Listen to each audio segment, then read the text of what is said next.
All right, I'm about to do a quick breakdown and prediction of a fight that's going to take place on February 12th in the 168-pound weight class in the UK between Daniel the Miracle Man Jacobs. He's going to be taking on John the Gorilla Ryder.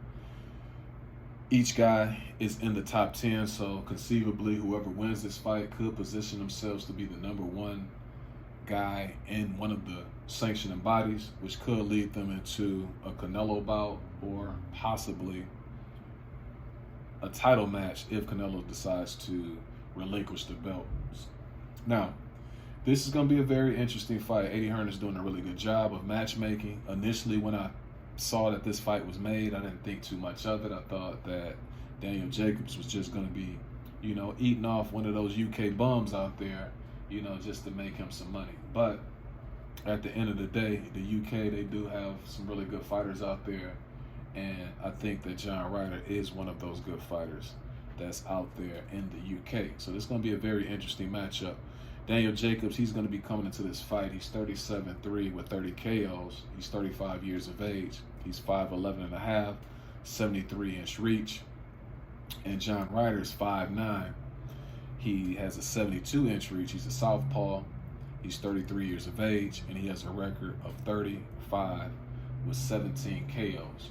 Now, when you look at John Ryder's record with the 5 losses, that could be misleading because he's had some controversial losses in his career, the latest of which was against Callum Smith back in 2019.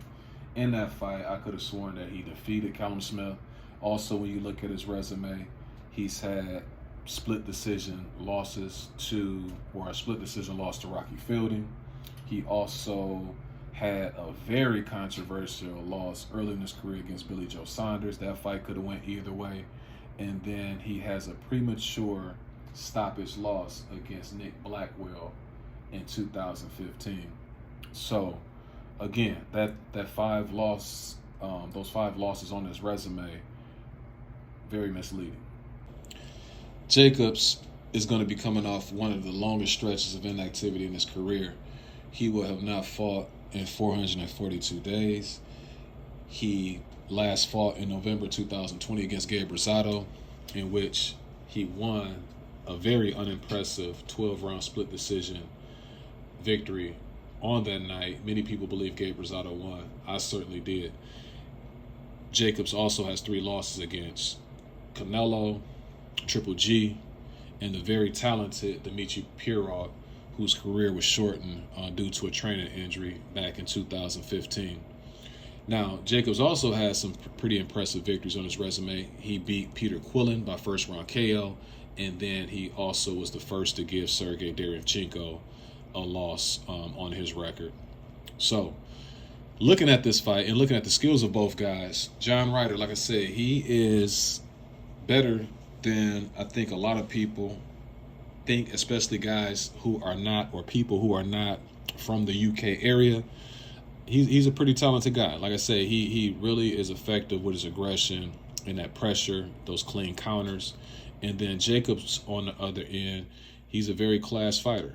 He has a nice speed, good power, especially with the right hand, and he is a sharp puncher. Except for when he throws that wing and right hand, it just seems like the more he faces guys who have more skill, then it's a winging right hand that he throws. It's not as sharp, it's not as compact as you would think. But he does have a lot of pop in his punches when he does land. But it just seems like the higher level of competition, it just seems to take more out of him to get guys out of there. So that in this fight, I don't expect a knockout, just based on the fact that I think that Jacobs can get Ryder in trouble, but I'm not sure he'll be able to get him out of there if he does. I would be very surprised if that happens. Now, as far as a prediction for this fight, again, this is going to be very tricky. Jacobs coming off that long layoff, Ryder being that short, sturdy guy who's going to be really aggressive, throwing more punches, I believe. I think that Ryder can outwork Jacobs.